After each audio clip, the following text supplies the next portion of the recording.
In the dim glow of a single kerosene lamp, Ilara Voss sat hunched over her worn wooden table, her gnarled fingers dancing like spiders across threads of faded silk. The room was a crypt of forgotten things, dusty looms gathering cobwebs, shelves sagging under jars of herbs that whispered secrets to the wind. At 87, Ilara was the ghost in the machine of the Voss family empire, a relic from a time when luck wasn't bought with boardroom deals but woven into the very fabric of fate. The Voss textile mill had been her life's blood, founded by her late husband in the fog-shrouded valleys of Eldridge Hollow. It churned out fabrics that seemed to carry whispers of prosperity. Buyers from across the country swore by Voss silks. They draped wedding gowns that never frayed, curtains that warded off misfortune, scarves that turned heads in boardrooms. But no one knew the truth. Not really. The threads weren't just dyed with indigo and crimson, they were infused with something older, something Ilara called the weave. It started with the amulet, a palm-sized disc of polished obsidian, etched with runes that looked like veins pulsing under skin. Ilara had crafted it decades ago, during a fever dream after her husband's death. She'd pricked her finger on a thorn from the blackthorn tree behind the mill, letting 3 drops of blood seep into the molten stone. Luck isn't given, she'd murmured to the cooling rock. It's bound. From that night, the mill's fortunes turned. Machines that jammed for competitors hummed like contented bees for Voss.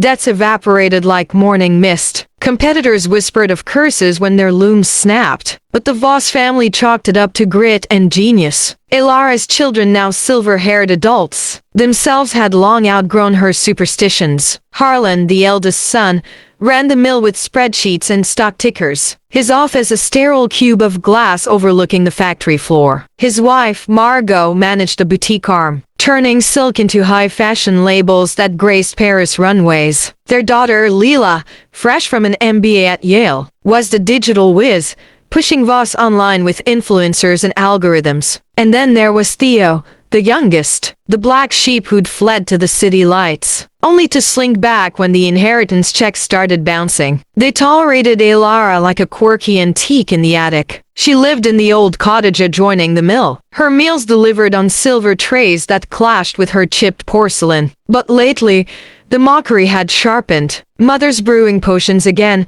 Harlan would chuckle at family dinners, his voice booming over crystal glasses. If only stocks rose on chicken bones, Margot would titter, her laughter like shattering glass. Leela rolled her eyes, scrolling TikTok for trends. Even Theo, nursing his whiskey, would mutter, "Useless relics belong in museums, Gran." Ilara heard it all. The walls were thin, woven with her own threads. She said nothing, only smiled with lips cracked like dry earth. But inside, the weave tightened. One night, as rain lashed the cottage windows like accusatory fingers, she made her decision. The amulet, warm against her chest, pulsed like a second heart. "They've forgotten the blood," she whispered. Time they tasted the unraveling. The next morning, she packed a single satchel, a shawl knitted from mill scraps, a flask of elderberry wine, and the amulet, now strung on a chain of spider silk. She left a note on the kitchen table, scrawled in looping script, "The threads hold as long as the heart does. I've gone to mend mine. Forgive the loose ends. No goodbyes. No tears." Just a quiet click of the cottage door, and the crunch of gravel under her sensible shoes as she vanished into the mist-shrouded dawn. Harlan Voss arrived at the mill that Tuesday with his usual swagger, a fresh espresso in one hand and his phone buzzing with stock alerts in the other. The air smelled of wet wool and machine oil, a scent he'd once loved but now found cloying. "Morning, boss," grunted old Jenkins, the floor supervisor, wiping grease from his brow. Harlan nodded absently, already mentally tallying the quarter's projections. Orders were up 15%, thanks to Leela's viral campaign. Life was a well-oiled loom. By noon, the first thread snapped. It started in weaving hall 3, the heart of production. A routine inspection, nothing out of the ordinary. Harlan was mid-conference call with a New York distributor when Jenkins burst into his office, face ashen as uncooked dough. "Mr. Voss, sir, it's the looms. All of 'em. Jamming like they've got grudges." Harlan pinched a bridge of his nose. "Overheating? Faulty bobbins?" Jenkins shook his head, eyes darting like a cornered rat. Worse, threads. They're tangling on their own. Like they're alive, sir. Snarling up the works. Harlan dismissed it as hysteria. Jenkins was pushing 65. Probably needed retirement. But when he stormed down to the hall, the chaos hit him like a slap. Dozens of looms, state-of-the-art behemoths imported from Italy, groaned in protest. Shuttles flew erratically, threads coiling into Gordian knots that no blade could cut. Workers stood frozen, whispering prayers in half-forgotten dialects. One young operative, Maria, clutched a rosary, her fingers white-knuckled. It's like the machines are fighting back. Mr. Voss, twisting spite into every inch. By evening, production halted. The loss: $50,000 in scrapped silk, plus overtime for frantic repairs. Harlan fired off emails to technicians blaming sabotage. But deep in his gut, a whisper stirred. Mother's gone. He'd found her note that morning, crumpled it without a second thought. Superstitious nonsense. Margot had laughed over brunch. Good riddance to the witch's brew. More room for progress.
A bold statement on impermanence, art imitating life's twists. But as she hit publish, her power flickered. Not the lights, the grid. Her entire server farm, hosted in a climate-controlled vault, hummed and whined. Code scrolled across her monitors in gibberish, lines twisting into knots of corrupted data. What the? Leela hammered keys, but the malware, if it was malware, laughed back in binary barbs. Backups erased. Client databases shredded into digital confetti. By dawn, Voss's online empire was a ghost site, redirecting to error pages etched with faint runes. Leela called the ID firm, voice cracking. Hackers? Foreign agents? The tech on the line hesitated. Looks organic, miss. Like the code's unraveling itself. Ever hear of a self-weaving virus? Leela slammed the phone down, heart pounding. She hadn't seen Gran in months, but now, Ilara's face haunted her feed, old photos resurfacing in meme hell. The Voss witch?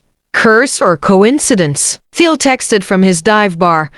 Told you the old bat was bad juju. You take her lucky charm? No one had, but it was gone. Theo Voss had always been the family's punchline. The son who traded mill shares for mixtapes and bar tabs. At 35, he was back in Eldridge Hollow, crashing in the mill's guest quarters, nursing ambitions of a Voss-branded craft beer line. Silk and suds.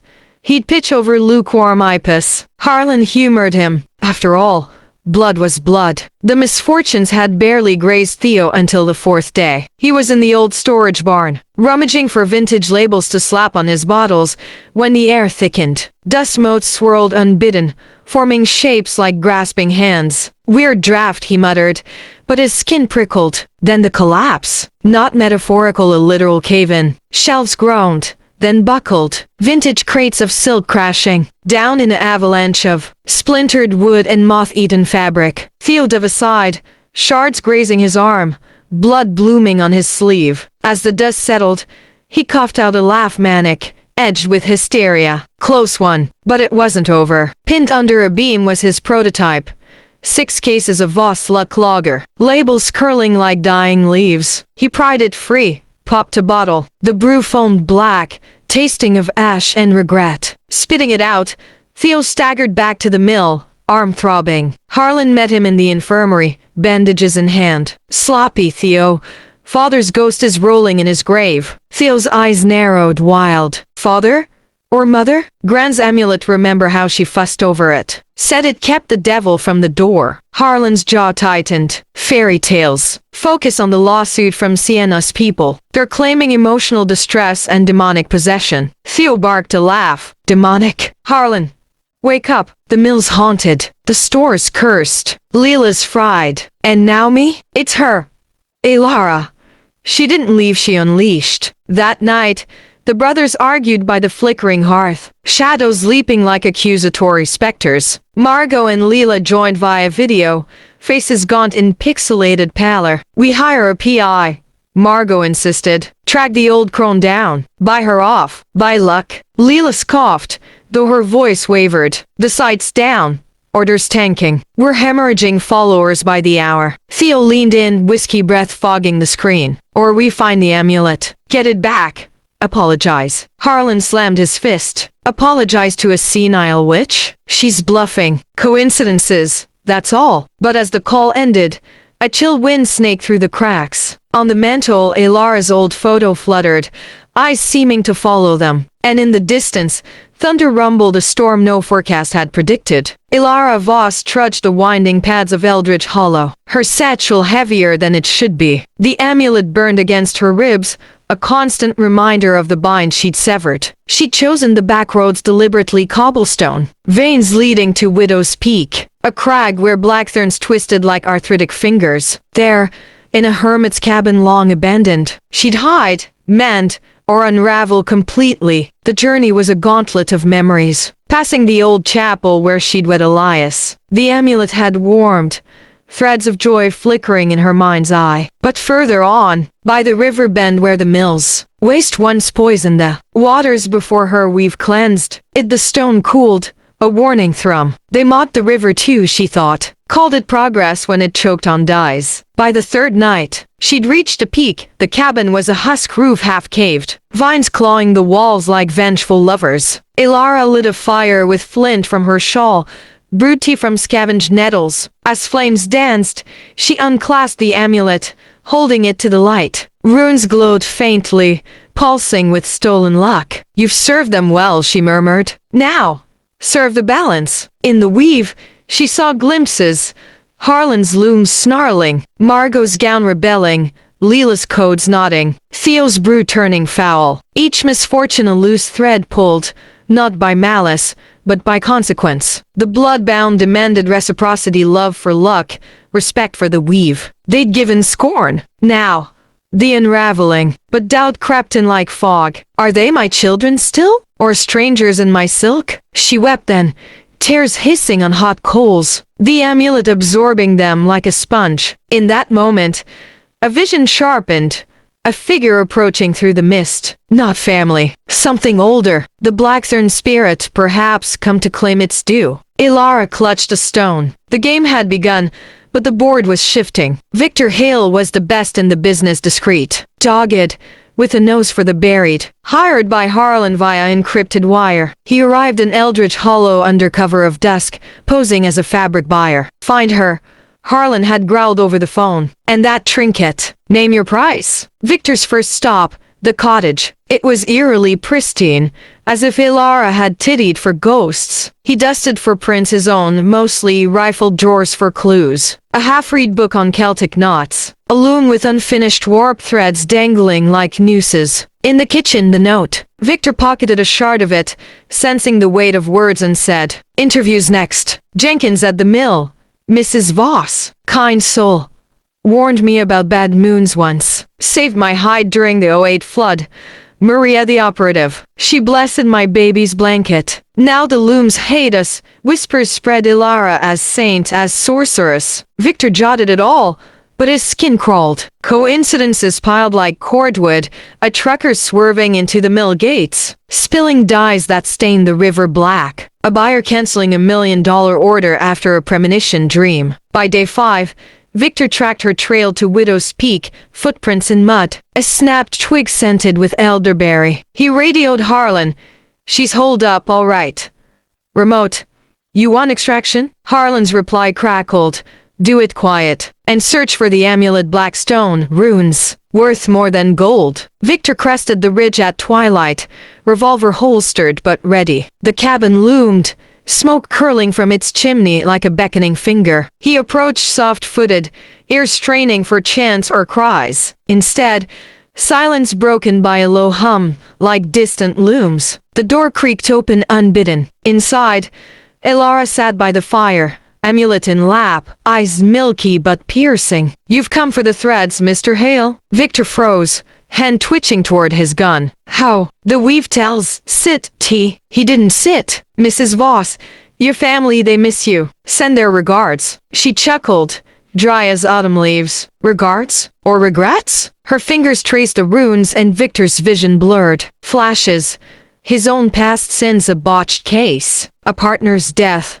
Threads of guilt he'd buried. He staggered back. "What are you?" "The weaver," she said softly. "And you've woven your own snare, chasing shadows for silver." Victor bolted into the night, heart hammering. But as he fled, the amulet's hum followed a siren's call, unraveling his resolve. Back at the mill, fractures deepened. Harlan's board called an emergency meeting virtual to avoid the cursed premises. Projections flashed red, stocks plummeting 30%, suppliers ghosting, lawsuits stacking like unpaid bills. "It's her," Margot hissed from her screen, bandaged from a freak fall in the boutique threads, from a display snagging her heel, yanking her down marble stairs. "Ilara's hexing us." Leela, holed up with takeout and firewalls, nodded grimly. Her servers were quarantined, but glitches persisted. Ads, auto-posting apologies in ancient tongues. "I ran the data. Patterns match her rune sketches from the family archives. It's not random." Theo, arm in a sling,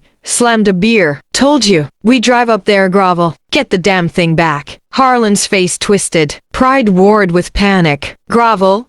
To that batty old." Lightning cracked outside, shattering a window. Glass rained like accusations. In the shards, They swore they saw Ilara's reflection, smiling. Desperation forged alliance. They piled into Harlan's SUV at dawn, Harlan driving, Margot shotgun clutching pearls, Leela navigating via glitchy GPS, Theo in back nursing a flask. The road to Widow's Peak wound like a constrictor, fog thickening with each mile. Radios static-ed with folk tales.